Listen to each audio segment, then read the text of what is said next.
أهلا بيكم يا أحلى متابعين في الدنيا. قبل ما نبدأ نصلي على النبي. بيبدأ الفيلم مع أليس وهي طالعة فوق الجبل وبتوصل للمكان اللي فيه ذكريات ابنها، ولما بتشوف صورته بتكون حزينة جدا، وبعدها بتروح تقف على حافة الجبل وهي منهارة.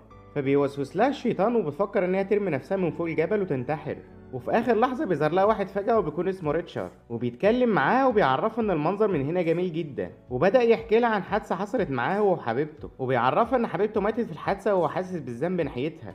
فبترتاح أليس معاه في الكلام وبتفضفضه عن اللي جواها، وبتحكي له عن المعاناة اللي شافتها وموت ابنها. فبتقول له في يوم كنت أنا وجوزي وابني بنقضي يوم على الجبل، وساعتها كان جوزي بيحفر أسامينا على الشجر، وكان ابني بيجمع حطب علشان يسخن بيه الأكل، وأنا كنت مشغولة في جمع الزهور، لكن بيقع ابني فجأة من فوق الجبل، واللي محسسني بالذنب إن هو وقع ومحدش حس بيه. فبيقول لها ريتشارد مش معنى انك محطمه انك تنتحري وتضيعي عمرك، ولو كل واحد عنده مصيبه او مشكله ينتحر يبقى الدنيا دي ملهاش اي لازمه. وفي الوقت ده بيقوم وبيقرر انه يسيبها ويمشي، وساعتها بتتراجع أليس عن قرار الانتحار وبتروح تمشي ورا ريتشارد لغايه لما بيوصلوا للعربيات بتاعتهم، وبتحاول أليس تركب عربيتها لكن ريتشارد بيكون قافل عليها. فبيتكلم معاه بيقول لها انا شكلي كده قافل عليكي باب العربيه. فبينزل من عربيته وبيقرب من أليس وبدأ يتكلم معاه بطريقة غير طبيعية، ومرة واحدة بيكهربها بالصعق وبيغمى عليها وبياخدها معاه لعربيته وبيحطها في الكرسي الوراني، ولما بتفوق بعدها بتلاقي نفسها مربوطة وريتشارد بيكون خاطفها،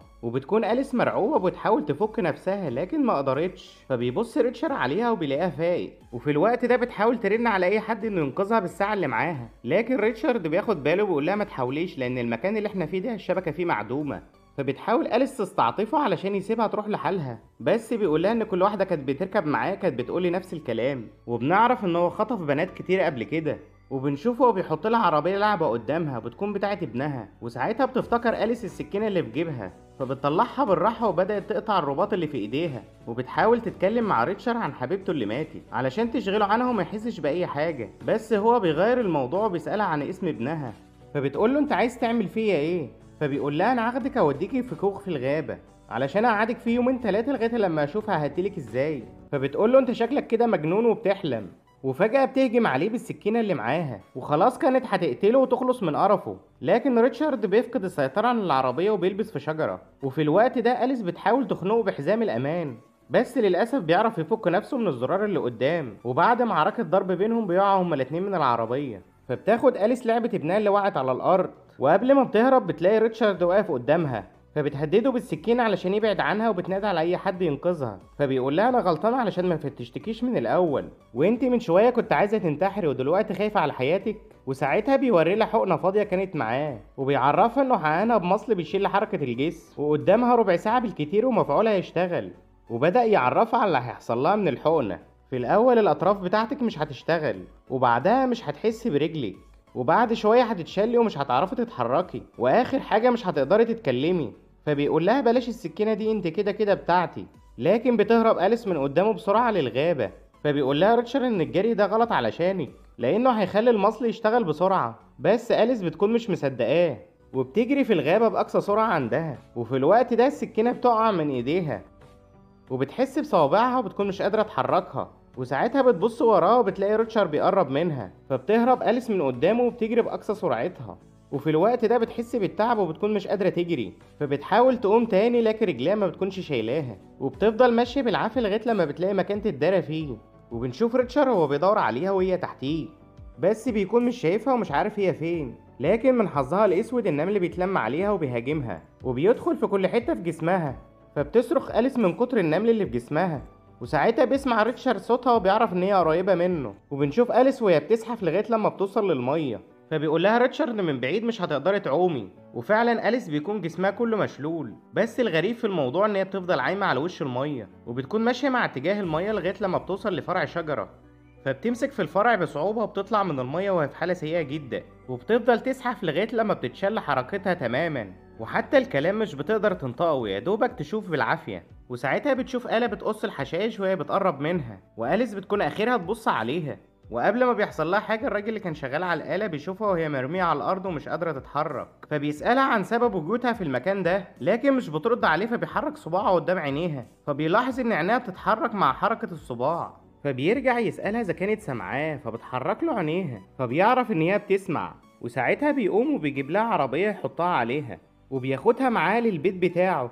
وبعد شوية بيسمع ويليام شخص بيخبط عليه، فبيروح يشوف مين وبيفتح الباب، وبيكون ريتشارد وبيعمل ان هو بيطلب منه المساعدة. فما بيرضاش ويليام يدخله وبيقفل الباب، وبيروح يطلب له المساعدة بالتليفون اللي معاه. وفجأة بيلاقي ريتشارد واقف وراه، فبيتعصب ويليام عليه وبيقول له ايه اللي دخلك البيت. فبيقول له ريتشارد ان الحادثة مش مخليني مركز. فبيسأله ويليام على اسمه، فبيكدب عليه وبيقول له جاك، ومراتي اسمها أليس، ومن ساعة الحادثة وانا بدور عليها ومش لاقيها، وهي بتعاني من مرض بيخلي يجيلها شلل مؤقت ومش قادرة تتكلم، وانا جيت هنا علشان اطلب المساعدة لان تليفوني ضاع في الحادثة. وساعتها ويليام بيصدقه وبيكون لسه هيقول له على مكانها، لكن تليفونه بيرن فجأة.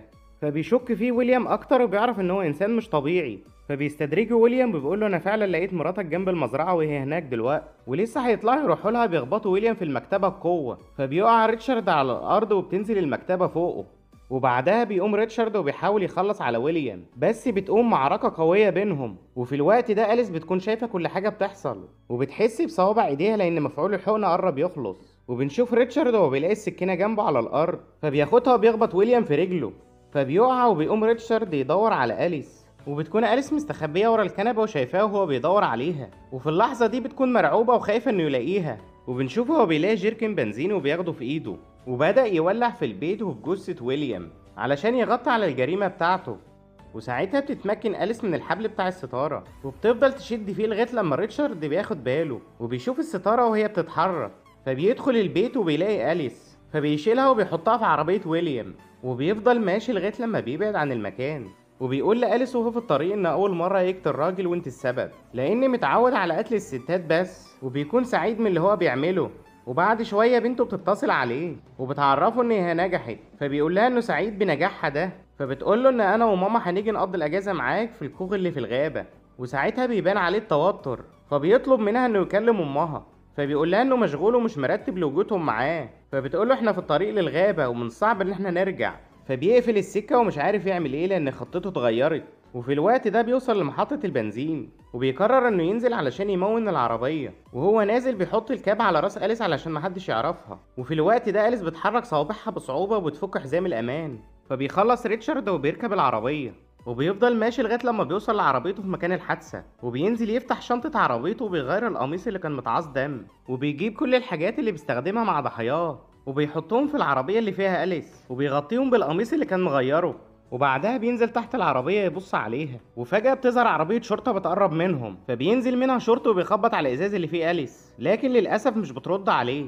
وساعتها ريتشارد بيحس بيه وبيطلع من تحت العربية، فبيسأله الشرطي عن الست اللي في العربية، فبيقول له إنها مراتي وهي مش في وعيها لأنها شربت كتير وسكرانة. فبيسأله الشرطي عن اسمه، فبيقول له ريتشارد. ولما بيشوف الرخص بتاعته بيلاقيها منتهية.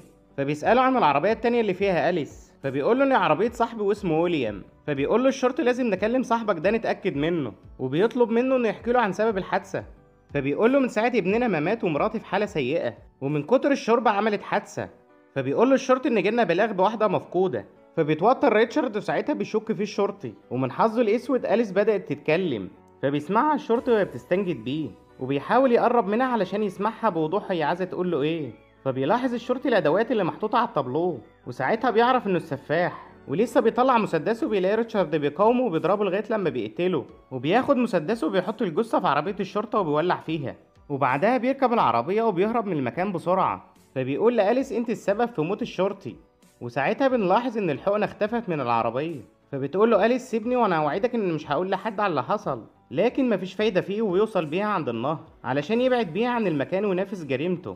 وساعتها أليس بتطلع الحقنة اللي أخدتها وبتغرسها في رجله، بس مش بتقدر تضغط عليها علشان تخدره وتخلص منه. لكن ريتشارد بيشيل الحقنة من رجله بسرعة، وبيعرفها إن أطرافها هتاخد شوية وقت علشان تقدر تتحكم فيها، وبدأ يفضي الحقنة قدامها. فبتسأله وبتقوله أنت ليه منعتني من الانتحار من فوق الجبل؟ فمش بيرد عليها، وساعتها بتغضب أليس وبتصرخ. فبينزل من العربية وبيسحب أليس لغاية لما بيوصل للمركب. فبتشوفه وهو بياخد المسدس والسكينة معاه، فبتعرف على طول انه هيقتلها ويرميها في الميه.